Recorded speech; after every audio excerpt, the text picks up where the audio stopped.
I know a place that's sound and safe for us now.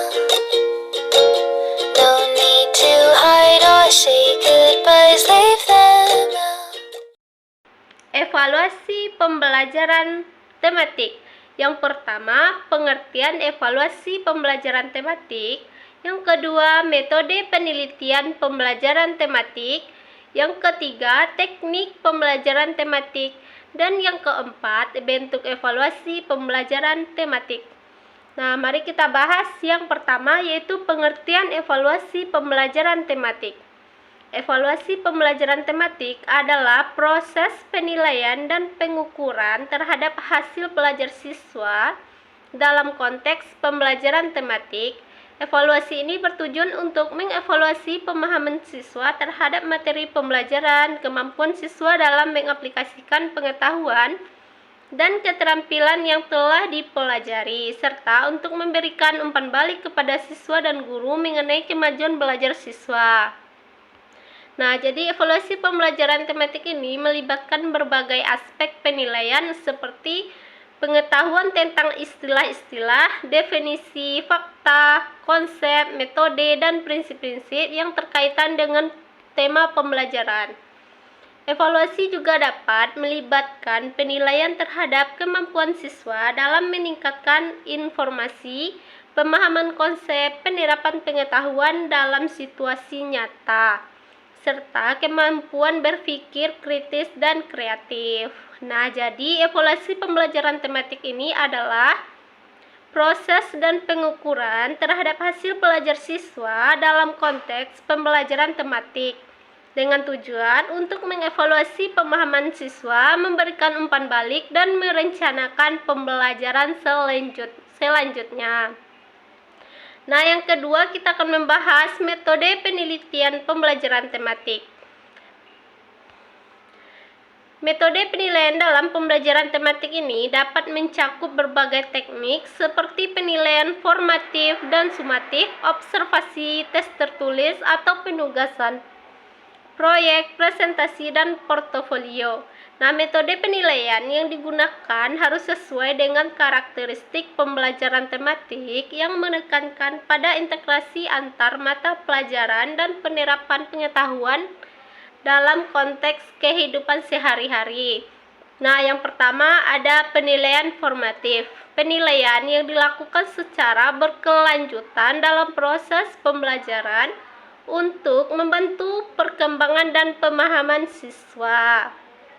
Yang kedua, penilaian sumatif. Nah, penilaian yang dilakukan pada akhir periode pembelajaran untuk menilai pencapaian siswa secara menyeluruh. Nah, yang ketiga, penilaian observasi atau pengamatan adalah proses penilaian dengan cara mengamati langsung terhadap aktivitas dan keterlibatan siswa selama pembelajaran tematik dan mencatat secara sistematis terhadap tingkah laku peserta didik di dalam ataupun di luar kelas. Nah, penilaian ini bertujuan untuk mengukur minat, sikap, dan nilai-nilai yang terkandung dalam diri peserta didik dan melihat proses kegiatan pembelajaran baik individu dan kelompok.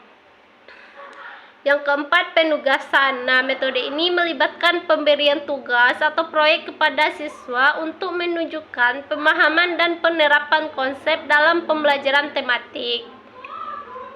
Penugasan ini dapat berupa presentasi, penulisan esai, pembuatan poster, atau proyek kreatif lainnya. Nah, yang kelima ada penilaian unjuk kerja, adalah penilaian yang berdasarkan pengamatan terhadap kegiatan peserta didik dalam melakukan sesuatu. Nah, yang keenam ada penilaian portofolio, adalah kumpulan benda yang berbentuk bukti fisik sebagai sesuatu yang menunjukkan hasil kinerja dari peserta didik. Portofolio ini dapat berbentuk kertas ulangan harian, kertas ulangan semester, buku pekerjaan rumah, buku pekerjaan sekolah, dan bentuk-bentuk lain yang memuat coretan atau grafis sebagai bukti kinerja siswa. Dengan penilaian portofolio ini, guru dapat melihat kemajuan belajar pada peserta didik. Nah, yang ketiga kita membahas tentang teknik pembelajaran tematik. Teknik pembelajaran tematik dapat bervariasi tergantung pada pendekatan dan strategi yang digunakan oleh guru. Beberapa teknik yang umum digunakan dalam pembelajaran tematik ini, yang pertama, pembelajaran berbasis proyek. Siswa diberikan tugas atau proyek yang diberikan dengan tema pembelajaran. Mereka akan belajar melalui proses penelitian, eksplorasi, dan penerapan konsep-konsep yang dipelajari dalam proyek tersebut. Yang kedua, pembelajaran kooperatif. Siswa bekerja dalam kelompok kecil untuk menyelesaikan tugas atau proyek yang berkaitan dengan tema pembelajaran. Mereka saling bekerja sama, berdiskusi, dan berbagai pengetahuan untuk mencapai tujuan pembelajaran. Nah, yang ketiga ada pembelajaran berbasis masalah. Nah, siswa diberikan masalah atau situasi nyata yang berkaitan dengan tema pembelajaran. Mereka akan belajar melalui proses pemecahan masalah, analisis, dan penerapan konsep-konsep yang dipelajari dalam konteks masalah tersebut. Nah, selanjutnya yang keempat, pembelajaran berbasis eksplorasi. Nah, siswa itu diberikan kesempatan untuk mengeksplorasi dan menemukan sendiri konsep-konsep yang berkaitan dengan tema pembelajaran. Mereka akan belajar melalui pengamatan, eksperimen, dan penemuan secara aktif.